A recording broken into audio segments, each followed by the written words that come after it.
Dear Patriots, before the news starts, please subscribe to our patriotic channel by clicking the subscribe button. Give us a thumbs up to this video. Don't forget to leave your opinion below in the comments section. Share the news on Facebook and Twitter so you friends see it. Thank you. Warning: what this Texas football team just did during the national anthem is shocking the nation.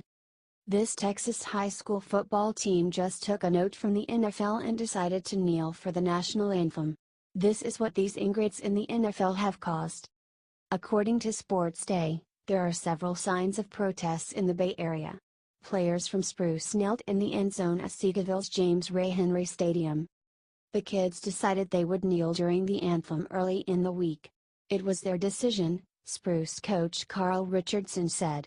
We talked about it all week, and the coaches, managers and trainers stood during the anthem. This shouldn't be happening. Why are high schoolers following the lead of Colin Kaepernick? That guy Cap is clueless to the damage that he has inflicted on this country's culture. Share this if you want athletes to start appreciating the American flag. This has got to end. God bless our country and all the people that have died protecting it. Share this if you would pull your kid off the field if you saw behavior like this.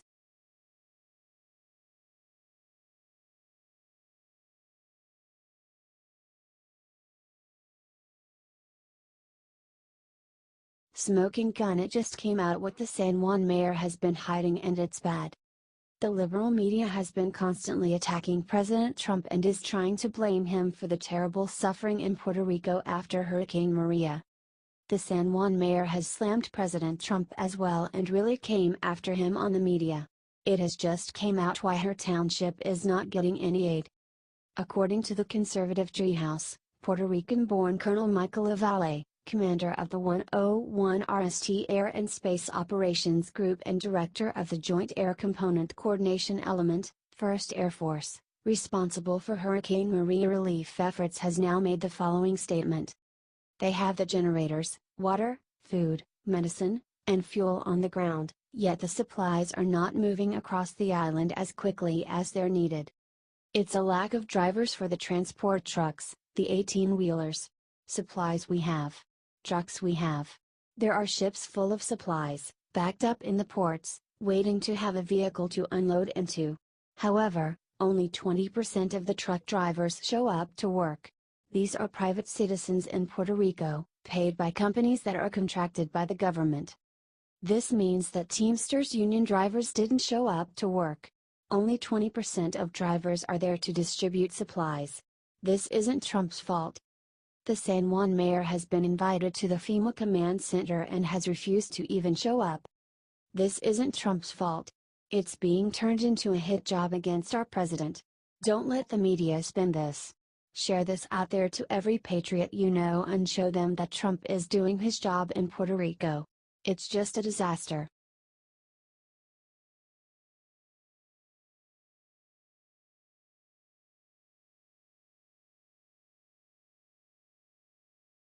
What the Puerto Rico mayor wore before attacking Trump will ruin her. See before deleted. The mainstream media has been in overdrive. We need to shut them down. Gabby Orangey Yellow made a good point on Twitter today when she pointed out this one huge fact about the Puerto Rican mayor that everyone keeps talking about. This is a very good point. This Democratic mayor just wants attention and doesn't seem to really care about her own people. Get this out there, you all. The Democrats are trying to turn this into a PR opportunity. It's no bueno, as they say in Puerto Rico. Spread this everywhere, patriots. The media doesn't want to get the truth out about what's happening in Puerto Rico. They are busy trying to turn into the Katrina of Trump. Get this out there, patriots. We cannot let them set the narrative. Everyone have a wonderful Saturday and keep fighting to make America Puerto Rico great again.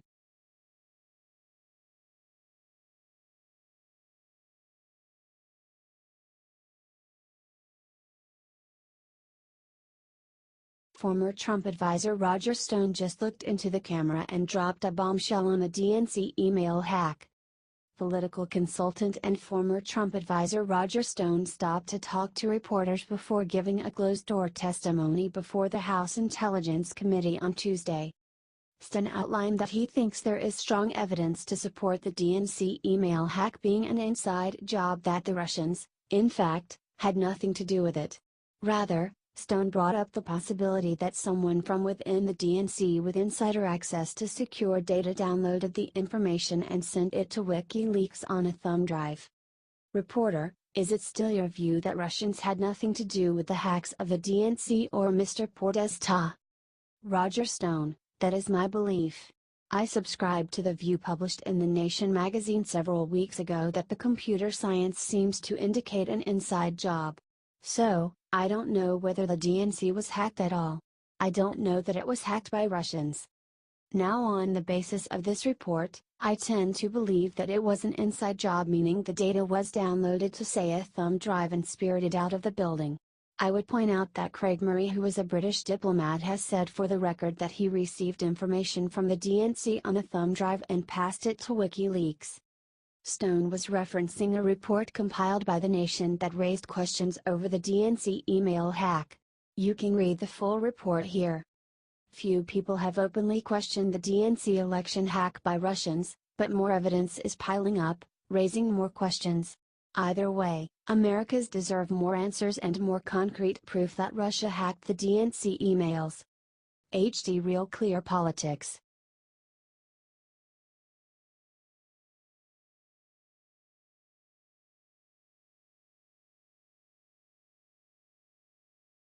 Puerto Rican cop just called radio station to leak something that'll destroy San Juan Mayor. This story is breaking across the news desk.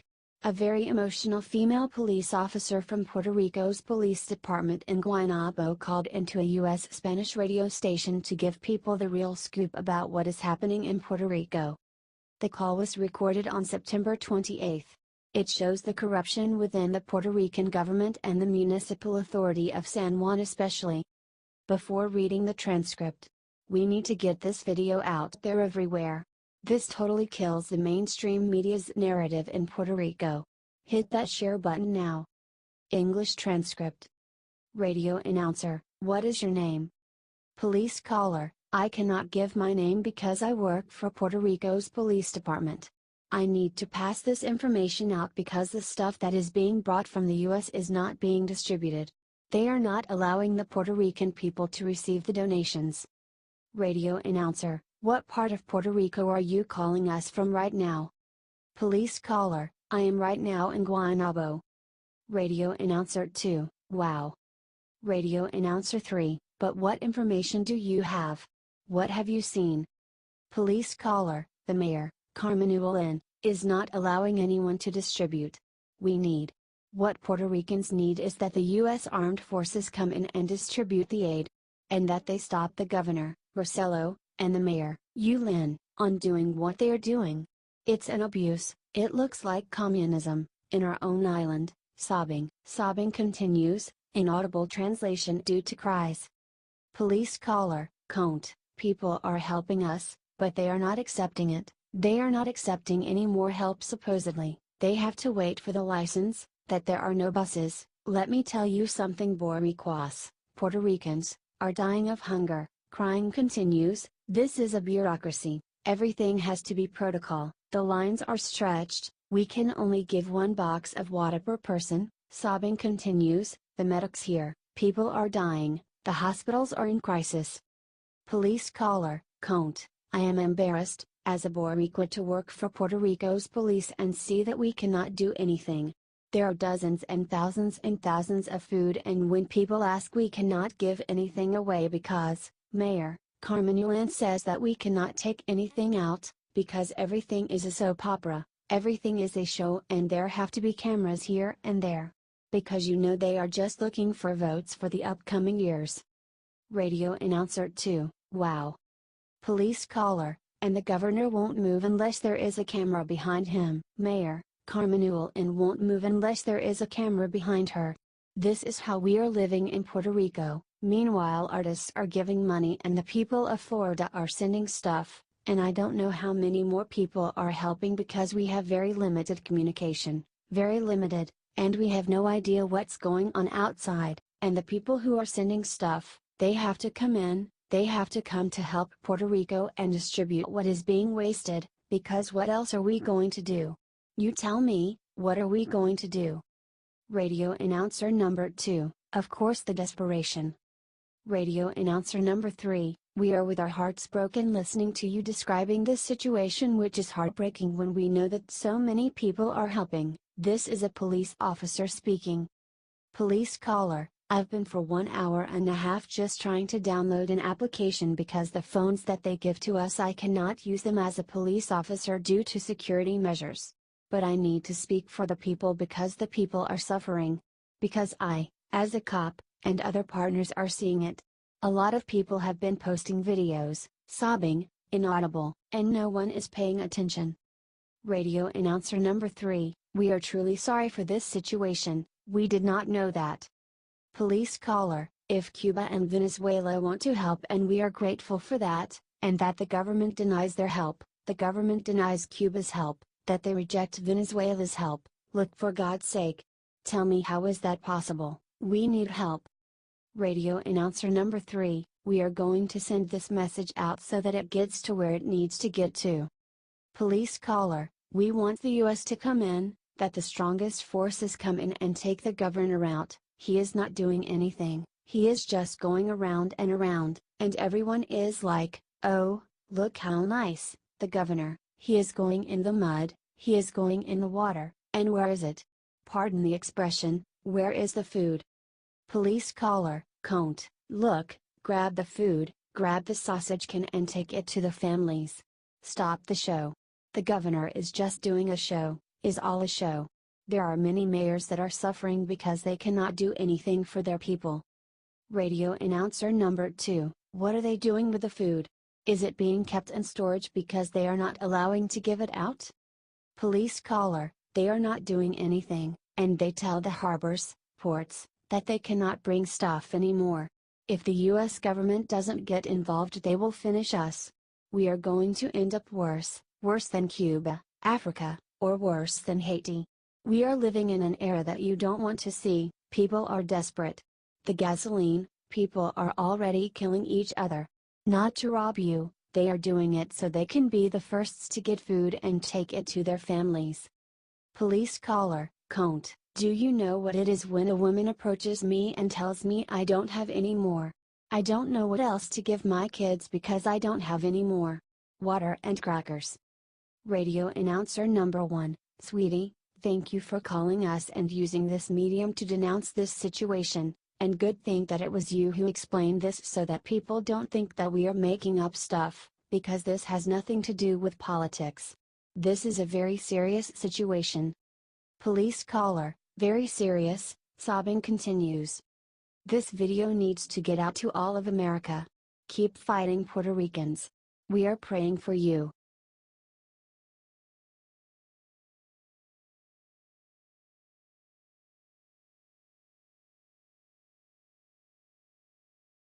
Will and Disgrace. How new Will and Grace episode attacked Trump has people throwing up.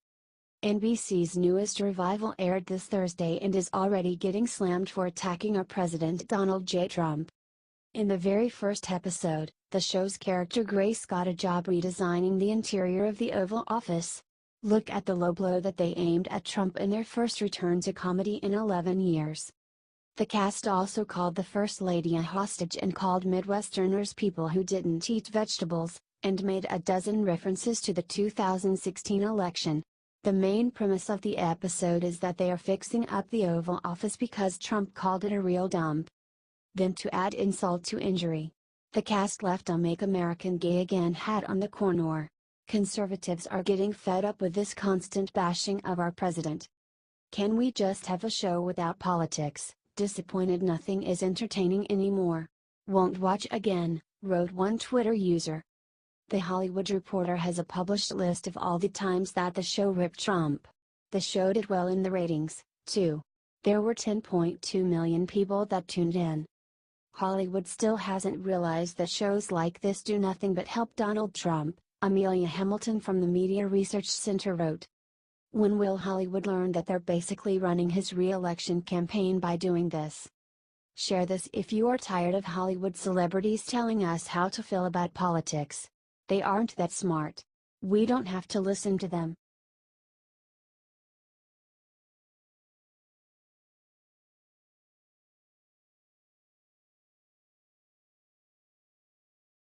Trump unleashed hell on North Korea with what he told Rex Tillerson to do this morning.